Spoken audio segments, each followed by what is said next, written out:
Dear students, welcome back. आज के इस लेक्चर में हम यूकेपीएससी जेई का जो एग्जाम 8 मई 2022 को हुआ है उसको सॉल्व करेंगे। क्वेश्चन नंबर 61 में दिया है कि एक फील्ड है, उसका एरिया 60 हेक्टेयर्स है, discharge rate 6 metre cube per second है।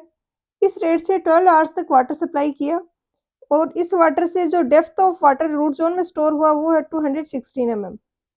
तो हमने डेप्थ ऑफ वाटर कितना अप्लाई किया वो हम कैलकुलेट कर लेंगे और जो स्टोर हुआ वो दिया हुआ है, तो फिर हम एफिशिएंसी निकाल सकते हैं। तो टोटल हमने वॉल्यूम सप्लाई किया 6 into 60 into 60 into 12, 6 metre cube per second है, तो इस आवर्स को भी हमें सेकेंड में कन्वर्ट करना पड़ेगा। तो 12 को हमने 60 इंटू 60 से मल्टीप्लाई किया। इस वॉल्यूम को अगर हम एरिया से डिवाइड कर दें तो हमारे पास डेप्थ ऑफ वाटर आ जाएगा। ये होगा 60 इंटू 10⁴। तो यहाँ से ये आप सोल्व करोगे तो आ जाएगा 432 mm। रूट जोन में स्टोर हुआ है 216, तो 216 डिवाइडेड बाई 432 इंटू 100, इसको सोल्व करोगे तो ये आ जाएगा 50%, ऑप्शन सी। क्वेश्चन नंबर 62 में दिया है कि कैनाल वाटर है, उसकी ड्यूटी हम किस पॉइंट पे कैलकुलेट करते हैं। तो सारे इंपॉर्टेंट पॉइंट्स पे ड्यूटी कैलकुलेट की जाती है, जैसे कि हेडवर्क हो गया, जहाँ पर कैनाल है वो वाटर ले रही है सोर्स से, जंक्शन हो गए ब्रांच से और मेन कैनाल के। तो डी आंसर होगा यहाँ पर। क्वेश्चन नंबर 63 में दिया है कि ड्यूटी ऑफ वाटर है वो मैक्सिमम कौन से पॉइंट पे होगा। तो जैसे कि ये कोई मेन कैनाल है, यहाँ पर जो कुछ डिस्चार्ज है क्यू, इसके बाद फील्ड में कुछ ये ब्रांच कैनाल में है क्यू से कुछ कम होगा। यहाँ पर जैसे Q1 है, ये Q2 है, ये Q3 है। अब जैसे जैसे हम डाउन स्ट्रीम में जाते हैं डिस्चार्ज है ये कम होता रहता है। अब यहाँ पर कुछ क्यू वॉल्यूम है, Q1 है, ये मान लिया कि 5 मीटर क्यूब पर सेकेंड है। अब एक तो 5 metre cube per second starting point पे है, एक है ये एंड पॉइंट पे जहाँ पे वाटर कोर्स में हमें डिस्चार्ज करना है वाटर को, वहां पर 5 मीटर क्यूब पर सेकेंड है। तो ये 5 metre cube per second field में पहुंचेगा तो बहुत ही कम लॉस होगा। अब हम वाटर कोर्स तक सप्लाई कर चुके हैं, तो इसकी ड्यूटी तो ज़्यादा होगी, एरिया इरिगेट करने की कैपेसिटी है वो ज़्यादा होगी कंपेयर टू दिस, क्योंकि ये 5 मीटर क्यूब पर सेकेंड है, ये यहाँ तक पहुँचते पहुँचते और भी कम बचेगा। तो जितना दूर होगा पॉइंट फील्ड से उतनी ही कम उसकी ड्यूटी होगी, क्योंकि वो फील्ड तक पहुँचते पहुँचते भी काफ़ी सारे लॉसेज होने हैं। तो मैक्सिमम कहाँ पर होगी, फील्ड इनलेट पे। क्वेश्चन नंबर 64 में दिए है कि डेल्टा है वो डेप्थ ऑफ वाटर है मीटर में, बी है वो बेस पीरियड है, डी है वो ड्यूटी ऑफ वाटर है।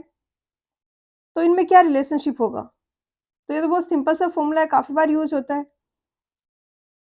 डायरेक्ट भी याद रख सकते हो, आप फाइंड आउट भी कर सकते हो, एग्जाम में कोई कॉम्प्लिकेटेड नहीं है। बी बेस पीरियड होता है, ये होता है डेज में, क्यू डिस्चार्ज होता है मीटर क्यूब पर सेकेंड में, और ड्यूटी होती है वो हेक्टेयर में होती है। तो ड्यूटी ये रिप्रेजेंट करता है कि अगर 1 मीटर क्यूब पर सेकेंड से वाटर सप्लाई किया continuously through out the base period, तो उतना अमाउंट ऑफ वाटर है उससे कितना एरिया इरिगेट कर सकते हैं वो होता है ड्यूटी। तो 1 मीटर क्यूब पर सेकेंड की रेट से बी डेज तक वाटर सप्लाई करेंगे तो टोटल वॉल्यूम है वो सप्लाई होगा 1 इंटू बी इंटू डेज में है, तो 24 से मल्टीप्लाई करके आवर्स में किया, ये मिनट में हुआ और ये सेकंड में कन्वर्ट हो गया। ये टोटल वॉल्यूम हुआ। अब डेप्थ ऑफ वाटर रिक्वायर्ड जो फील्ड में है वो अगर डेल्टा है, तो डेल्टा को मैं एरिया से मल्टीप्लाई करूंगी तो जो वाटर का रिक्वायरमेंट है वो आ जाएगा, और वाटर हमारे पास ये अवेलेबल है। तो delta into D will be equal to this, D यहाँ पर हेक्टेयर में है तो मीटर स्क्वायर में कन्वर्ट करने के लिए अप्लाई कर देंगे। यहाँ से आप नहीं निकालोगे या फिर डेल्टा निकालोगे तो ये इस फॉर्म में ये फॉर्मूला आ जाएगा। क्वेश्चन नंबर 65 में दिया है कि एक पर्टिकुलर क्रॉप है उसके लिए आउटलेट डिस्चार्ज कितना होगा। तो एक होता है आउटलेट फैक्टर, ये हेड ऑफ वाटर कोर्स में जो ड्यूटी होता है वो होता है, और आउटलेट डिस्चार्ज होता है area divided by outlet factor. ये आप डायमेंशन से भी फाइंड आउट कर सकते हो कि ये एरिया है और आउटलेट फैक्टर है। ये होता है ड्यूटी, ड्यूटी होता है area to be irrigated by 1 metre cube per second discharge. तो अगर इसको एरिया को मैं आउटलेट फैक्टर से डिवाइड करती हूँ तो मेरी डिस्चार्ज की यूनिट आ जाएगी, और वही हमसे पूछा है, यहाँ पर डिस्चार्ज पूछा है, आउटलेट डिस्चार्ज।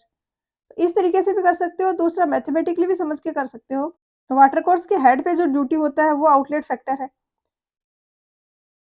तो डी ड्यूटी मान लिया है 5 फैक्टर। 5 फैक्टर मतलब 1 मीटर क्यूब पर सेकंड की रेट से किसी पर्टिकुलर क्रॉप को इरिगेट कर रहे हैं, तो 5 फैक्टर एरिया है वो इरिगेट कर सकता है। अब मान लिया 25 हेक्टेयर एरिया को इरिगेट करना है, तो कितना मीटर स्क्वायर पर सेकंड का डिस्चार्ज चाहिए होगा, डिवाइडेड बाई 5। 1 मीटर क्यूब से 5 हो रहा था, 25 के लिए 25 डिवाइडेड बाई 5, 5 आ जाएगा। 5 मीटर क्यूब पर सेकंड का डिस्चार्ज चाहिए। तो ये आंसर हो गया यहाँ पर। क्वेश्चन 66 में दिया है कि क्रॉप है वो मैक्सिमम वाटर कब रिक्वायर करती है। तो इनिशियली उसका जो ग्रोथ स्टेज होता है उस टाइम वो सबसे ज़्यादा वाटर रिक्वायर करती है, तो बी होगा यहाँ पर। क्वेश्चन नंबर 67 में दिया है कि कोर वाटरिंग क्या होगी राइस क्रॉप की। तो राइस, व्हीट, शुगर केन, इन 3-4 पे क्वेश्चंस पूछे जाते हैं, तो आपको इनकी वैल्यूज याद रखनी है। राइस के लिए 19 सेंटीमीटर होती है, तो सी आंसर होगा। क्वेश्चन नंबर 68 में दिया है कि सोइल में जो अवेलेबल मॉइस्चर होता है, जो प्लांट्स के लिए अवेलेबल रहता है, वो कौन सा मॉइस्चर होता है। तो फील्ड कैपेसिटी और परमानेंट विल्टिंग पॉइंट के बीच का जो वाटर होता है, ये प्लांट्स के लिए अवेलेबल रहता है। फील्ड कैपेसिटी से ऊपर का जो वाटर होता है, जो सैचुरेशन और फील्ड कैपेसिटी के बीच का होता है, वो ग्रेविटेशनल वाटर होता है, क्योंकि जो ग्रेविटेशनल फोर्सेज है उनके कारण वो ड्रेन आउट हो जाता है, तो अवेलेबल नहीं रहेगा प्लांट्स के लिए। और परमानेंट विल्टिंग पॉइंट के बाद का जो वाटर है, ये केमिकली बॉन्डेड होता है वाटर से, as a thin surface soil के पार्टिकल्स से अराउंड स्टोर होता है, तो प्लांट के रूट्स हैं वो इसको सक नहीं कर सकते, एक्सट्रैक्ट नहीं कर सकते, तो यहाँ पर डी हो जाएगा। क्वेश्चन नंबर 69 में दिया है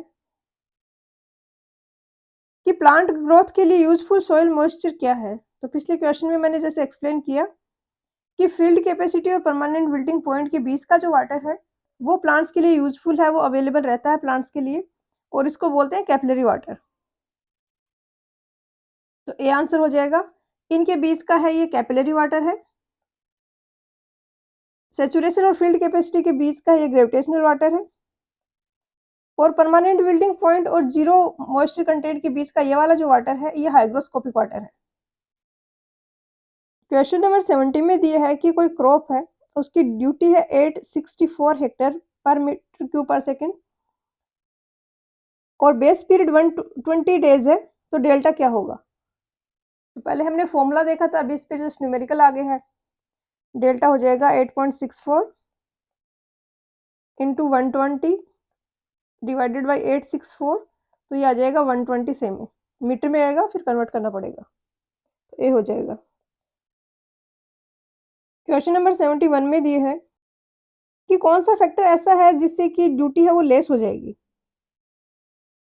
तो ड्यूटी है वो रिप्रेजेंट कर रहा है कि 1 मीटर क्यूब पर सेकेंड का अगर डिस्चार्ज है तो उससे कितना एरिया इरिगेट कर सकते हैं। तो कोई ऐसी क्रॉप है जिसको कि वाटर सप्लाई रिक्वायर्ड है वो ज़्यादा है, तो ड्यूटी कम हो जाएगी। और कोई ऐसी क्रॉप है जिसको कि पानी कम चाहिए, तो 1 मीटर क्यूब पर सेकेंड का जो डिस्चार्ज है उसकी कैपेसिटी जो है इरिगेट करने की जो ड्यूटी होता है वो इंक्रीज हो जाएगी। तो लेस पूछा है, तो लेस तब होगा जब वाटर सप्लाई जो रिक्वायर्ड है वो मोर हो। क्वेश्चन नंबर 72 में दिया है कि एक कोई क्रॉप है, उसके लिए कंजप्टिव यूज ऑफ वाटर है, ये क्या होता है। तो प्लांट में जो फोटोसिंथेसिस होता है उसमें वाटर यूज होता है, ट्रांसपिरेशन इवोपोरेशन में वाटर यूज होता है, आसपास की जो सॉइल है उससे भी वाटर इवोपोरेट होता है, तो ये सारी की सारी मिला के होते हैं कंजप्टिव यूज ऑफ वाटर। डी होगा यहाँ पर आंसर। क्वेश्चन नंबर 73 में दिया है कि रबी सीजन में जो एरिया इरिगेट कर रहे हैं उसका रेशियो लेते हैं खरीफ सीजन में जो एरिया इरिगेट कर रहे हैं इसके साथ में, तो इसको क्रॉप रेशियो बोला जाता है। ऑप्शन ए होगा आंसर। क्वेश्चन नंबर 74 में दिया है कि सॉइल है उसकी फील्ड कैपेसिटी किसके इक्वल होती है। एक टर्म होती है मॉइस्चर इक्विवेलेंट, ये भी field capacity, permanent wilting point, इनकी तरह एक प्रॉपर्टी ही है। इसको हम लैब में फाइंड आउट कर सकते हैं, क्योंकि इसको इसी तरीके से डिफाइन किया गया है कि अगर जो ग्रेविटेशनल फोर्स लग रहा है उसका 1000 टाइम्स सेंट्रीफ्यूगल फोर्स हम अप्लाई करें, एक 1 सेंटीमीटर का थिक सॉइल सैंपल है उस पे लैब में, और 30 मिनट्स तक वो अप्लाई करके रखें, तो अब जो मॉइस्चर उसमें बचेगा सॉइल सैंपल में, वो इक्वल होगा मॉइस्चर इक्विवेलेंट के। अब यहाँ पर जो मॉइस्चर इक्विवेलेंट को डिफाइन किया गया है, तो ये होता है जो मीडियम टेक्सचर सॉइल है उनके लिए फील्ड कैपेसिटी के इक्वल होता है ये। और परमानेंट विल्टिंग पॉइंट से अगर इसको रिलेट करें तो ये 1.8 to 2 times of permanent wilting point होगा। तो डायरेक्ट फील्ड कैपेसिटी और परमानेंट विल्टिंग पॉइंट में इस तरीके से कोई रिलेशन नहीं है, बट ये मॉइस्चर इक्विवेलेंट में इस तरीके से रिलेशन बनता है। तो इंडिविजुअली ये इसके इक्वल है मॉइस्चर इक्विवेलेंट के, तो आपस में भी इक्वल होंगे। इस तरीके से एक क्वेश्चन फ्रेम किया गया है इस पे। और एक और पॉइंट आपको ध्यान रखना है, ये होता है 2.7 टाइम्स ऑफ हाइग्रोस्कोपिक कोफिशिएंट। तो यहाँ पर ए हो जाएगा आंसर। क्वेश्चन नंबर 75 में दिए है कि वो अनकन्फाइंड एक्यूफर है, उसमें 1 डायमेंशनल फ्लो हो रहा है 2 वाटर बॉडीज के बीच में एक रिचार्ज की टाइम ड्यूरेशन में। क्वेश्चन नंबर 75 में दिए है कि ये कन्फाइंड एक्यूफर है, उसमें रिचार्ज हो रहा है 2 वाटर बॉडीज के बीच में, इसके कारण उसमें 1 डायमेंशनल फ्लो हो रहा है, तो वाटर टेबल प्रोफाइल ये कैसा होगा? तो ये काफ़ी एडवांस लेवल का क्वेश्चन है, और ये जेईई का तो बिल्कुल नहीं है, जेईई लेवल का तो, बट फिर भी इसके 2 क्वेश्चंस पूछे हुए हैं, और आई थिंक ये रिपीट भी हुआ है फिर किसी दूसरे एग्जाम्स में, एई की में हुआ है शायद। रिचार्ज हो रहा है तो शेप इलिप्स होगी, रिचार्ज नहीं हो रहा है तो पैराबोला होगा। तो यहाँ पर है कि रिचार्ज हो रहा है तो पैराबोला होगा, ऑप्शन सी। क्वेश्चन नंबर 76 में दिया है कि ट्रांसमिसिबिलिटी और परमेबिलिटी में क्या रिलेशन होता है? तो टी इज इक्वल टू होता है के डी, परमेबिलिटी को डेप्थ से, हम एक्यूफर की डेप्थ से मल्टीप्लाई करें तो ट्रांसमिसिबिलिटी मिलता है हमें। क्वेश्चन नंबर 77 में दिया है कि परमानेंट विल्टिंग पॉइंट से नीचे का जो वाटर है उसको क्या बोलते हैं? तो देखो एक ही पॉइंट पे, एक ही कंसेप्ट पे कितने सारे क्वेश्चंस पूछे गए हैं, बहुत ज्यादा वेटेज है इरिगेशन जैसे छोटे सब्जेक्ट का यहाँ पर। तो ये हाइग्रोस्कोपिक वाटर होता है, ऑप्शन ए आंसर होगा। क्वेश्चन नंबर 78 में दिया है कि एक वाटर सॉइल है एक, उसकी फील्ड कैपेसिटी 28% है, परमानेंट विल्टिंग पॉइंट 18% है, रूट जोन की डेप्थ 70 सेंटीमीटर है, ये मास डेंसिटीज दी हैं, तो डेप्थ ऑफ वाटर रिक्वायर्ड है वो क्या होगा? तो डी डब्ल्यू इक्वल होता है F C minus P W P multiply by होगा यहाँ पर ऊपर rho D into D divided by rho W. तो जस्ट वैल्यू पुट करनी है, 0.28 minus 0.18, F C minus P W P हो गया, डी डेप्थ ऑफ रूट जो है 70 सेंटीमीटर, तो 0.7 आ गया, ये 1.3 आ जाएगा रो डी, और इसको सोल्व करोगे तो ये 9.1 सेंटीमीटर आएगा कन्वर्ट करने पर, बी होगा आंसर। क्वेश्चन नंबर 79 में दिया है कि कोई वेल है, उसका पर यूनिट ड्रॉ डाउन जो डिस्चार्ज होगा वो क्या होगा? अगर इस तरीके से ये है वाटर टेबल, तो वाटर टेबल में 1 मीटर का ड्रॉ डाउन आ रहा है, तो वहां पर जो डिस्चार्ज आ रहा है वो कितना होगा? तो ये स्पेसिफिक कैपेसिटी होता है, ऑप्शन सी। क्वेश्चन नंबर 80 में दिए है कि नीचे जो दिए हैं स्टेटमेंट्स, इनमें से डीप ट्यूबवेल के रिगार्डिंग कौन सा स्टेटमेंट करेक्ट है? अच्छा और कंसेप्चुअल क्वेश्चन है। क्या होता है कि जैसे कि ये कोई कन्फाइंड एक्यूफर है, ये जो ग्राउंड सरफेस का लेवल हो गया, ये कोई कन्फाइंड एक्यूफर है, नीचे इसके कोई इम्परमेबल लेयर है, ये ब्लैक कलर से शो करी है, ये क्या है? कोई इम्परमेबल लेयर है। इसके नीचे फिर से कोई एक्यूफर है, और उसके नीचे फिर से इम्परमेबल लेयर है, और यहाँ पर जो ये एक्यूफर है, इसके ऊपर भी इम्परमेबल लेयर है, नीचे भी इम्परमेबल लेयर है, तो इसको बोला जाता है कन्फाइंड एक्यूफर। और इसमें जो वाटर स्टोर होता है वो अंडर प्रेशर होता है। तो अब कोई ट्यूबवेल है, वो अगर इस कन्फाइंड एक्यूफर से पानी एक्सट्रैक्ट कर रहा होगा, तो वो वहां पर प्रेशर में पानी स्टोर किया हुआ है, तो बहुत ही ज्यादा वाटर मिलेगा हमें उससे, स्पेसिफिक कैपेसिटी डिस्चार्ज ज्यादा होगा उसका। तो यहाँ पर जो ये कन्फाइंड एक्यूफर में जो ट्यूबवेल्स होते हैं, इनको बोला जाता है डीप ट्यूबवेल। तो ए में दिया है कि ये डीपर होंगे शैलो ट्यूबवेल से। तो ये पर्टिकुलर कंडीशन थी, ऐसा हो रहा था, बट जरूरी नहीं है कि ऑल ओवर एरिया में हम कंपेयर करें। तो ऐसा होगा। हो सकता है कि यहाँ पर हमें कन्फाइंड एक्यूफर 10 मीटर की डेप्थ पे कहीं पे मिल गया। किसी दूसरी जगह पे हमें कन्फाइंड एक्यूफर मिल रहा है 50 मीटर की डेप्थ पे। तो ऐसा कोई फिक्स नहीं है कि इसकी डेप्थ है वो ज़्यादा ही होगी। ये वहाँ का जो स्ट्रक्चर है सोइल का उस पे डिपेंड कर रहा है। बी में दिया है कि it is more discharge than shallow tubewell, तो ये करेक्ट हो गया। सी में दिया है कि structurally weaker than shallow tubewell, तो ये भी गलत हो गया। क्वेश्चन 81 में दिए है कि कोई स्टैंडर्ड ट्यूबवेल है, उसका जनरल एवरेज यील्ड क्या होगा? तो ये याद ही रखनी है वैल्यू आपको 45 लीटर पर सेकंड होता है। 82 में दिया है कि सेंट्रीफ्यूगल पंप है, जो कि कॉमनली हम वाटर को लिफ्ट करने के लिए यूज़ करते हैं वेल्स वगैरह में, इसकी एफिशिएंसी कितनी होती है? तो ये भी वैल्यू याद रखनी होगी 65%। क्वेश्चन नंबर 83 में दिया है कि कोई एक्यूफर है, उसमें जो वाटर ग्रेविटेशनल इफेक्ट से हम एक्सट्रैक्ट कर सकते हैं, उसका volume divided by unit volume of an aquifer, इसको क्या कहते हैं? तो ये स्पेसिफिक यील्ड होता है। एसवाई होता है कि जितना हम ग्रेविटेशनल फोर्स से एक्सट्रैक्ट कर सकते हैं, divided by total volume, plus एक दूसरा होता है स्पेसिफिक रिटेंशन, वो है कि जो हम एक्सट्रैक्ट नहीं कर सकते ग्रेविटेशनल फोर्सेस से डिवाइडेड बाय टोटल वॉल्यूम। और अगर हम इन दोनों को ऐड करें तो नीचे तो आ रहा है हमारा टोटल वॉल्यूम ऑफ सॉइल, और यहाँ पे ऊपर आ जाएगा वीवी, क्योंकि ये सैचुरेटेड एक्यूफर है तो यहाँ पे एयर तो है नहीं, तो वीवी अपॉन टोटल वॉल्यूम है तो ये इक्वल होता है पोरोसिटी की। तो इस पे भी क्वेश्चन पूछा जाता है काफ़ी बार, तो ये बी हो जाएगा यहाँ पर आंसर। क्वेश्चन नंबर 84 में दिए है कि कोई ऐसी लाइन है जो कि जॉइन कर रही है स्टैटिक वाटर लेवल को, बहुत सारे वेल्स हैं और वो एक्सक्लूड किए हुए हैं कन्फाइंड एक्यूफर में, तो उनके जो स्टैटिक लेवल है उनको जॉइन करने वाली लाइन है वो क्या रिप्रेजेंट करेगी?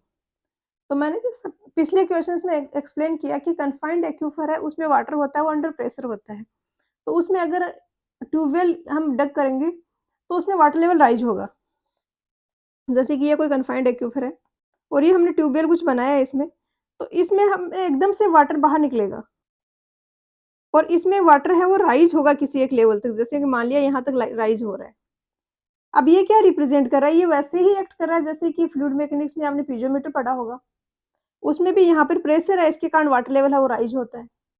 तो कहीं पर पीजियोमीटर इंसर्ट किया हुआ है, उसके जो भी लेवल हैं अलग-अलग जगह पे उनको अगर हम जॉइन करते हैं तो पीजियोमेट्रिक लाइन बनती है। अगर 3D में पॉइंट लोकेटेड है तो पीजियोमेट्रिक सरफेस हो जाएगी। क्वेश्चन नंबर 85 में दिया है कि स्पेसिफिक यील्ड है अनकन्फाइंड एक्यूफर का, वो टोटल पोरोसिटी के कंपैरिजन में कितना होगा?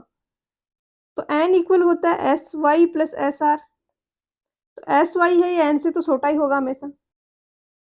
क्वेश्चन नंबर 86 में दिया है कि ये कन्फाइंड एक्यूफर है, सॉरी अनकन्फाइंड एक्यूफर है, जिसका area 4 kilometre square, water table है वो 101.0 मीटर डेप्थ पे है और उसमें रेनी सीजन के कारण कुछ रिचार्ज हुआ तो वाटर लेवल राइज होकर 103.5 तक पहुंच जाता है। तो स्पेसिफिक यील्ड ऑफ एक्यूफर 0.25 है, तो वॉल्यूम ऑफ रिचार्ज कितना होगा? ये भी काफी अच्छा और कंसेप्चुअल क्वेश्चन है। तो ये कोई एरिया है 4 किलोमीटर स्क्वायर का। अब इसमें क्या हुआ, पहले वाटर लेवल था यहाँ तक वाटर टेबल, उसके बाद रिचार्ज के कारण वाटर टेबल पहुंच गया यहाँ पर, ये है 103.5 मीटर। अब एक तो होता है स्पेसिफिक यील्ड, एक होता है स्पेसिफिक रिटेंशन है, ये हमने पिछले क्वेश्चंस में देखा। अब हम रिचार्ज कर रहे हैं तो कौन से वाले वर्ड्स में जा रहा है वाटर, यील्ड वाले में या रिटेंशन वाले में? रिटेंशन वाले तो पहले से ही फिल है, क्योंकि वो वाटर तो हम एक्सट्रैक्ट कर ही नहीं पाए, तो वो वर्ड्स तो पहले से पानी से भरे हुए हैं। तो अभी जो वाटर जा रहा है वो स्पेसिफिक यील्ड वाले जो वर्ड्स थे उनमें जा रहा है, और स्पेसिफिक यील्ड होता है वॉल्यूम ऑफ वाटर जो हम ग्रेविटेशनल फोर्सेस से एक्सट्रैक्ट कर सकते हैं डिवाइडेड बाई टोटल वॉल्यूम। अब टोटल वॉल्यूम कितना सोइल का रिचार्ज के कारण रिफिल हुआ? ये वाला जो सोइल है इनके बीच का, इसका वॉल्यूम कितना होगा? 4 किलोमीटर स्क्वायर, तो 4 इंटू 10⁻6 मीटर स्क्वायर हो गया, मल्टीप्लाई बाई 103.5 माइनस 101, और ऊपर आ जाएगा वॉल्यूम ऑफ वाटर। SY हमें क्वेश्चन में दिया है 0.25, तो वॉल्यूम ऑफ वाटर कितना रिफिल हुआ, उसमें रिचार्ज हुआ, वो हम निकाल लेंगे 0.25 4 इंटू 10⁻6 इंटू 103.5 माइनस 101। इसको जब आप सोल्व करोगे तो ये आ जाएगा 2.5 into 10⁻6 metre cube. Question number 87 है। इसमें दिया है कि एक स्ट्रेटिफाइड कन्फाइंड एक्यूपर है जिसकी टॉप लेयर 2 मीटर थिक है, मिडिल 4 मीटर है और बॉटम लेयर 3 मीटर है। इनकी परमेबिलिटीज है 6, 16 और 24। तो इफेक्टिव वर्टिकल परमेबिलिटी क्या होगा? तो इस तरीके से 3 लेयर्स हैं, ये 2 मीटर है, ये 4 मीटर है, ये 6 मीटर है। इसकी परमेबिलिटी है 6, 16, 24। ये फॉर्मूले आपको तब अच्छे से याद रहेंगे जब आप बार-बार प्रैक्टिस करोगे। अब यहाँ पर वर्टिकल डायरेक्शन में हो रहा है, तो परमेबिलिटी का आएगा ये वाला formula, H1K1 plus H2K2 plus H3K3। अगर इस डायरेक्शन में फ्लो होता है तो K की वैल्यू है वो ज़्यादा आती है रिजल्टेंट के, क्योंकि वहाँ पर ईज़ी होता है फ्लो करना है। जैसे कि यहाँ पर कोई कोर्स ग्रेन सोइल है तो ज़्यादा अमाउंट ऑफ वाटर इधर से चला जाएगा, ईज़िली फ्लो हो रहा है। अब यहाँ पे इसको इंडिविजुअल पार करना है हर एक लेयर को, तो इस केस में परमेबिलिटी की वैल्यू बहुत ही कम हो जाती है। और जैसा आपने रेजिस्टेंस के केस में देखा होगा पैरेलल और सीरीज में, जहाँ पर वैल्यू कम हो रही है वहाँ पर हम इस तरीके से निकालते हैं K2। अब यहाँ पर H डेप्थ भी आ रही है एक्यूफर की, तो H यहाँ पर मल्टीप्लाई करते जाएंगे। तो यहाँ पर अब हम इसमें वैल्यूज रख देते हैं 9/K, सॉरी ये 3 मीटर है, 9/K 2 divided by 6 plus 4 divided by 16 plus 3 divided by 24। तो ये आ जाएगा 9/K इज इक्वल टू 17/24। तो ये 12.7 आएगा, तो फिर इसका आंसर 13 मीटर हो जाएगा डी। क्वेश्चन नंबर 88 में दिया है कि आउटलेट डिस्चार्ज फैक्टर है, ये कौन से पॉइंट की ड्यूटी है? मेन कैनाल, ब्रांच कैनाल, फिलेटर्स, इन सबसे जाके लास्ट में जाके वाटर कोर्स में एंटर किया जाता है, जो वाटर कोर्स से अब फील्ड तक पहुंचाता है। और जनरली वाटर कोर्स जो भी गवर्निंग बॉडीज है उसके अंडर नहीं आता है, ये इंडिविजुअल फार्मर्स हैं जो कि मेंटेन करते हैं इसको। तो यहाँ पर सी होगा, वाटर कोर्स के जो हेड पे जो ड्यूटी होती है वो होती है outlet discharge factor. Question number 89 में दिया है कि क्रिटिकल शियर स्ट्रेस अगर टॉसी है तो average value of shear stress क्या होगी, जो कि कोई ग्रेन है वो बैंक पे रखा हुआ है, इस तरीके से यहाँ पर उसको मूव करा दे। तो यहाँ के लिए तो होती है टॉसी और यहाँ के लिए होती है 0.75 टॉसी। और इसका कोई कंसेप्ट नहीं है, ये एक्सपेरिमेंट के बेसिस पे फाइंड आउट किए हुए रिजल्ट है। शील्ड नाम के एक साइंटिस्ट थे, उन्होंने स्टडीज की और रिजल्ट फाइंड आउट किए ये। क्वेश्चन नंबर 90 में पूछा है कि लेसिज स्काउट डेप्थ है जो रिजाइम कंडीशंस के रिगार्डिंग, उसका क्या फॉर्मूला होता है? तो ये लेसिज की 5-6 इक्वेशंस हैं जिन पे क्वेश्चंस आते हैं फ्रीक्वेंटली, और ये आपको याद रखनी चाहिए। ये है R is equal to 1.35 Q square upon F raise to power 1/3। तो बी होगा आंसर। क्वेश्चन नंबर 91 में दिया है कि एक रेक्टेंगुलर स्लूस गेट है जिसकी वर्टिकल साइड है स्लूस से वो डी है, सेंट्रोइड ऑफ एरिया पी है, तो depth of centre of pressure क्या होगा? और हमें आंसर फाइंड आउट करना है पी की फॉर्म में और डी की फॉर्म में। अब जैसे यहाँ पर ये कोई स्लूस गेट दिया हुआ है, तो टॉप से एच बार जो डिस्टेंस होती है वो दी है हमें पी, ये होती है इसके सेंट्रोइड की टॉप से डिस्टेंस, और इसकी ये जो वर्टिकल डायमेंशन है ये डी है। अब फॉर्मूला होता है I G upon A H bar plus H bar. I G होता है 1/12 बी डी क्यूब, अगर ये डी है तो, divided by a H bar plus H bar. अब एच बार की जगह हमें कैपिटल पी लिखना है, तो 1/12 बी डी क्यूब, ए को बी डी लिख देते हैं, इंटू एच बार है तो एच बार की जगह हमें पी लिखना है प्लस पी। अब यहाँ से इसको सॉल्व करेंगे, बी से बी कैंसिल हो गया, डी स्क्वायर अपॉन 12 बचा, एक पी बचा है नीचे प्लस पी। तो बी हो जाएगा answer p plus D square upon 12p। Question number 92 में दिया है कि इम्पेलर के ब्लेड्स हैं वो किस तरीके से बेंट हो कि सेंट्रीफ्यूगल पंप है उसके एफिशिएंसी वो मैक्सिमम हो। तो ये बैकवर्ड बेंट होती हैं तो एफिशिएंसी मैक्सिमम होती है और एक वाइड रेंज फ्लो में ये स्टेबल रहता है। तो बी होगा answer, bent backward. Question number 90 में दिया है कि मोस्ट इकोनॉमिकल अलाइनमेंट क्या होगा इरिगेशन कैनाल का। तो रिज कैनाल या वाटरशेड कैनाल ऐसी कैनाल है जो कि दोनों साइड में इरिगेट कर सकते हैं, इसलिए ये ज़्यादा एरिया इरिगेट कर पाती है और इसीलिए इसको मोस्ट इकोनॉमिकल कैनाल भी बोला जाता है। जैसे कि ये कोई एरिया है तो ये वाली जो लाइन है ये होती है रिज लाइन। तो आप देख पा रहे हो इजीली कि इसके अलोंग अगर कैनाल बना दी तो इधर भी इरिगेट कर देगी, इधर भी कर देगी। रिज लाइन होगा, रिज लाइन के अलोंग जो कैनाल होगी वो मोस्ट इकोनॉमिकल होगी। क्वेश्चन नंबर 94 में दिया है कि एक चैनल को लेसिस थ्योरी के अकॉर्डिंग डिजाइन करना है। मीन वेलोसिटी 1 मीटर पर सेकेंड है, सिल्ट फैक्टर भी 1 है, तो हार्डलिक मीन रेडियस क्या होगा। आर इक्वल होता है 5/2 वी स्क्वायर अपॉन एफ के। तो ये हो जाएगा 5/2 इंटू 1 इंटू एफ भी 1 है डिवाइड में, तो ये आ जाएगा 2.5 मीटर पर सेकेंड, ऑप्शन डी।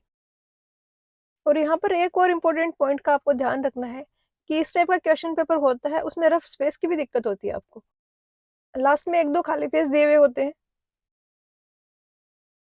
न्यूमेरिकल्स वगैरह सोल्व करने में काफी बार गलतियां भी होती हैं, तो स्पेस वो एनफ नहीं होता है। तो आपको अपने टेस्ट सीरीज में इस बात का भी ध्यान रखना है कि आप जो स्पेस यूज कर रहे हो वो लिमिटेड हो। एक A4 साइज का पेपर ले और उसी में सारा रफ वर्क करें ताकि आपको आदत होगी कि कैसे छोटा छोटा लिख के मैनेज करना है। क्वेश्चन नंबर 95 में दिए है कि नीचे जो कैनाल स्ट्रक्चर दिए हैं उनमें से कौन सा ऐसा स्ट्रक्चर है जो सरप्लस वाटर होता है कैनाल में उसको रिमूव करता है। तो कैनाल एस्केप होता है, ये सरप्लस वाटर को रिमूव करता है। कैनाल आउटलेट है, ये एक डिवाइस है जिससे कि डिस्ट्रीब्यूटर से वाटर कोर्स में वाटर को डिस्चार्ज किया जाता है। ये वाटर कोर्स है, ये डिस्ट्रीब्यूटरी है, यहाँ पर जो डिवाइस लगी होती है ये आउटलेट होती है। उसी आंसर हो गया। क्वेश्चन 96 में दिया है कि नीचे जो दिए हुए इनमें से डिस्चार्ज कंट्रोल करने के लिए कौन सी डिवाइस काम में आती है। तो ये कैनाल आउटलेट होती है जो डिस्ट्रीब्यूटर से जो वाटर जा रहा है वाटर कोर्स में उसको रेगुलेट करती है, तो सी आंसर होगा। क्वेश्चन 97 में दिया है कि गैरेट्स डायग्राम है, ये किसके लिए यूज किए जाते हैं। तो जो कैनेडीज थ्योरी है इरिगेशन चैनल डिजाइन की, उसमें क्या होता है कि आपने देखा होगा कि उसमें बहुत ज्यादा कॉम्प्लिकेटेड कैलकुलेशंस होती है, ट्रायल एंड एरर्स करने पड़ते हैं बार बार और बहुत ही डिफिकल्ट सा तरीका होता है डिजाइन करने का। तो उसको थोड़ा सा सिंप्लीफाई करने के लिए, कैलकुलेशन थोड़ा कम हो, इसके लिए डायग्राम्स दिए हुए हैं। तो ये है गैरेट्स डायग्राम। यहाँ पर इसमें डिस्चार्ज दिया हुआ है, यहाँ पर दिया हुआ है स्लोप की, ये डिस्चार्ज की वैल्यू है। तो स्लोप क्या लेंगे, ये यहाँ पर V0 दिया हुआ है और ये यहाँ पर रफनेस कोफिशिएंट दिया हुआ है और ये कैनेडीज थ्योरी पे बेस्ड है। तो ये हो जाएगा designing irrigation channel. Question number 98 में दी है कि कैनेडीज थ्योरी के अकॉर्डिंग इस तरीके से हम वेलोसिटी की इक्वेशन लिखते हैं, v is equal to 0.55 D raise to power 0.64। तो 0.55 है, ये इसकी जगह इसने C1 लिखा है तो इसकी वैल्यू 0.55 होगी, C2 की 0.64 होगी, तो सी आंसर होगा।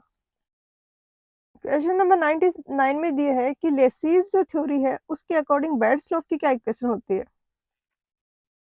तो इसके अकॉर्डिंग एस इक्वल होता है F raise to power 5/3 divided by 3340 Q raise to power 1/6। तो सी आंसर होगा। क्वेश्चन नंबर 100 में दिया है कि जब वाटर फ्लो हो रहा है चैनल में तो सील्ड सपोर्टिंग एडीज हैं वो कहाँ से जनरेट होंगी। तो कैनेडी ने तो अज्यूम किया था सिर्फ बेड से ही सील्ड सपोर्टिंग एडीज है वो जनरेट हो रही हैं, लेकिन फिर लेसीज ने इसको सील्ड सपोर्टिंग एडीज है वो बॉटम से और साइड से दोनों से ही रेज हो रही हैं, जनरेट हो रही हैं, तो सी होगा आंसर। क्वेश्चन 101 में दिया है कि चेजिस कोफिशिएंट है, ये कौन सी इक्वेशन से देते हैं। तो एफ फ्रिक्शन फैक्टर है, तो ये रिलेशन होता है चेजिस कोफिशिएंट और फ्रिक्शन फैक्टर में, ये इक्वल होता है 8g/f का रूट, और ये आईएएस के एग्जाम का क्वेश्चन है। क्वेश्चन नंबर 102 में दिया है कि डिस्चार्ज 9 मीटर क्यूब पर सेकंड है, तो वेटेड पेरीमीटर कैनाल का क्या होगा? तो यहाँ पर ये लेसिस थ्योरी जो थी उसका फॉर्मूला हम अप्लाई करेंगे, और यहाँ पर ये मेंशन किया नहीं है क्वेश्चन में, बट आपको इतना खुद से दिमाग लगाना पड़ेगा कि डिस्चार्ज दिया है, वेटेड पेरीमीटर पूछा है, और कुछ भी नहीं दिया गया है हमें। तो ऐसे में कौन सा फॉर्मूला ऐसा है जो कि हमें पेरीमीटर देगा डायरेक्टली? P इक्वल टू होता है 4.75 रूट क्यू। क्यू की वैल्यू 9 है, तो ये हो जाएगा 4.75 इंटू रूट 9, तो 3 आ जाएगा यहाँ पर, और 14.25 ऑप्शन डी आंसर हो जाएगा। क्वेश्चन नंबर 103 में दिया है कि लाइन्ड कैनाल है, उसमें सीपीएस लॉसेस को कितनी वैल्यू से रिड्यूस कर सकते हैं? तो ये ऑप्शंस में दिए हैं, ये बहुत ही कम वैल्यूज दी हैं। एक्चुअल में सीपीएस लॉसेस बहुत ही ज़्यादा रिमूव हो जाते हैं लाइन्ड कैनाल में, ऑलमोस्ट नील हो जाते हैं, और ये 60 to 80% तक हो सकता है। तो ये क्वेश्चन में शायद कुछ मिस्टेक है। क्वेश्चन 104 में दिए है कि एवरेज ग्रेन साइज 0.25 mm है, लेसिस सिल्ट फैक्टर है, ये कितना होगा? मीडियम सिल्ट है, तो लेसिस थ्योरी के अकॉर्डिंग एफ इक्वल होता है 1.76 रूट एम, तो 1.76 इंटू 0.25 का रूट 1.76 इंटू 0.5, इसको सॉल्व करोगे तो 0.88 आंसर आ जाएगा, ऑप्शन डी। क्वेश्चन नंबर 105 में दिए है कि फ्लड वाटर है उसको डाइवर्ट करने के लिए कौन सी कैनाल कंस्ट्रक्ट करते हैं? तो दो टाइप की कैनाल होते हैं, एक इनुडेशन कैनाल होती है, एक पेरिनियल कैनाल होती है। इनुडेशन कैनाल होती है, इसमें क्या होता है, रिवर में कभी फ्लड की सिचुएशन है तो उस टाइम वाटर लेवल ज्यादा होगा और वाटर को है वो डाइवर्ट कर दिया जाता है, बट यहाँ पर कोई स्ट्रक्चर नहीं लगाते हैं वाटर लेवल को रेज करने के लिए, तो सिर्फ फ्लड आ रहा होगा या बहुत ज्यादा हाई डिस्चार्ज होगा तभी हम सप्लाई कर पाएंगे वाटर को कैनाल में।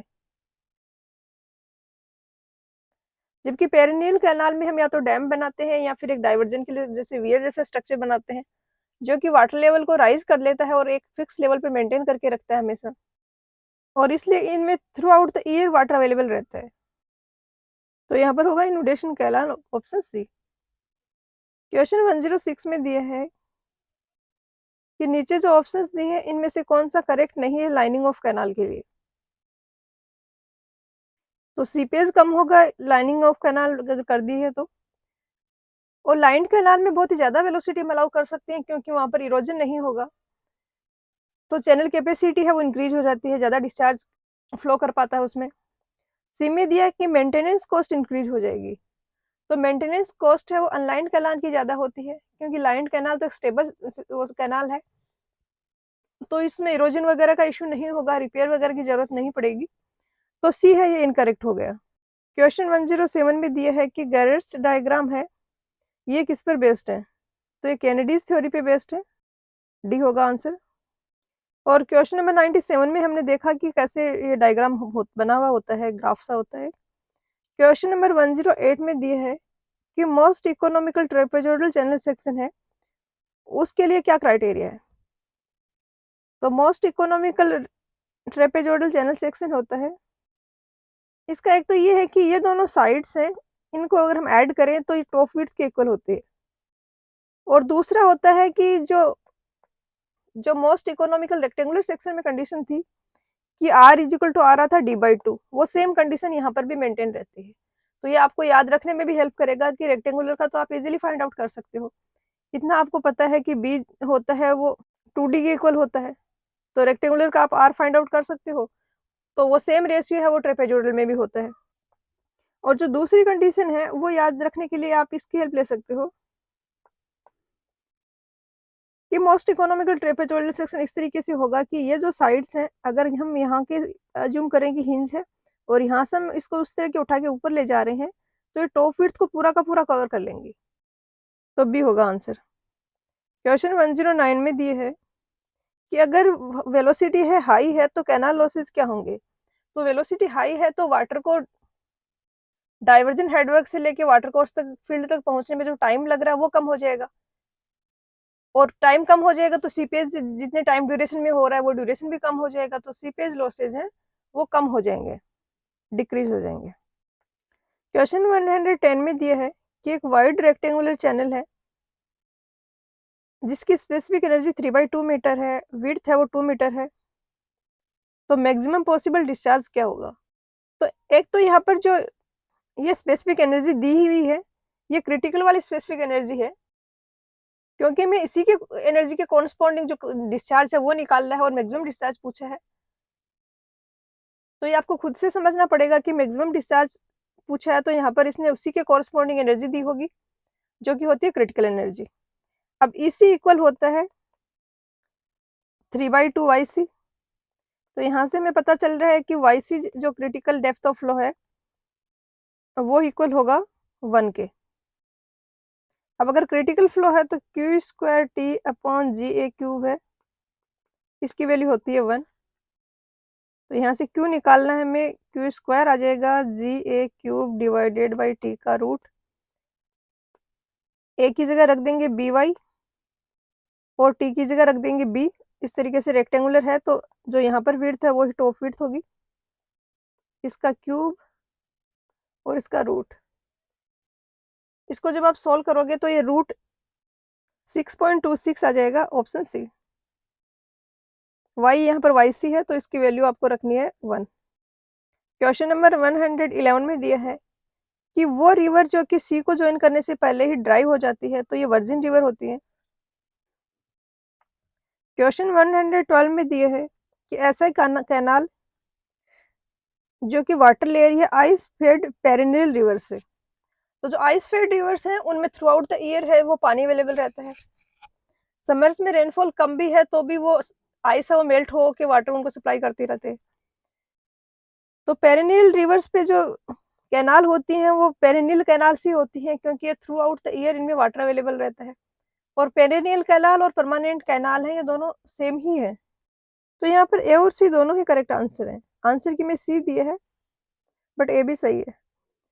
क्वेश्चन नंबर 113 में दिया है कि गैस वेल्स या गैस चैम्बर्स होते हैं, ये कहाँ पर प्रोवाइड किए जाते हैं। तो ये मीट्रिक फ्लूम्स में प्रोवाइड किए जाते हैं। जैसे वेंचुरीमीटर होता है पाइप फ्लो में, वैसे ही ये मीटरिंग फ्लूम्स होती हैं ओपन चैनल फ्लो में, जहाँ पर हम इसका जो डिस्चार्ज है वो फाइंड आउट करते हैं।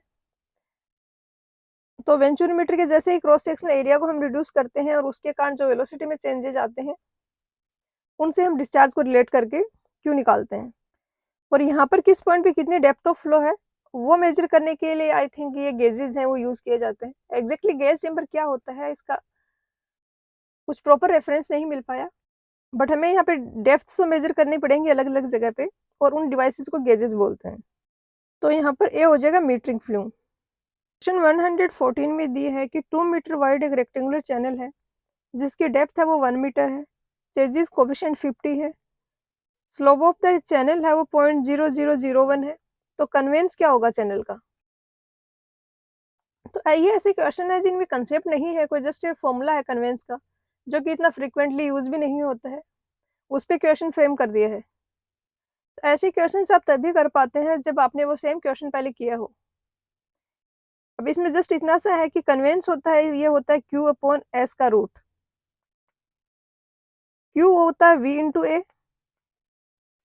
Into root S. V होगा चेजिस कोफिशिएंट का डेटा यहाँ पर दिया है तो हम ये इक्वेशन लगा देंगे, C इंटू RS का root into area divided by root S. Root S से रूट एस तो कैंसिल हो गया, तो ये आ जाएगा C√R इंटू ए।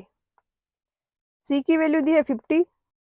या वाइड रेक्टेंगुलर चैनल है और आप ये रिलेशनशिप देख रहे हैं कि 2 मीटर वाइड है और 1 मीटर डेप्थ है, तो यहाँ से हम आर फाइंड आउट कर लेते हैं।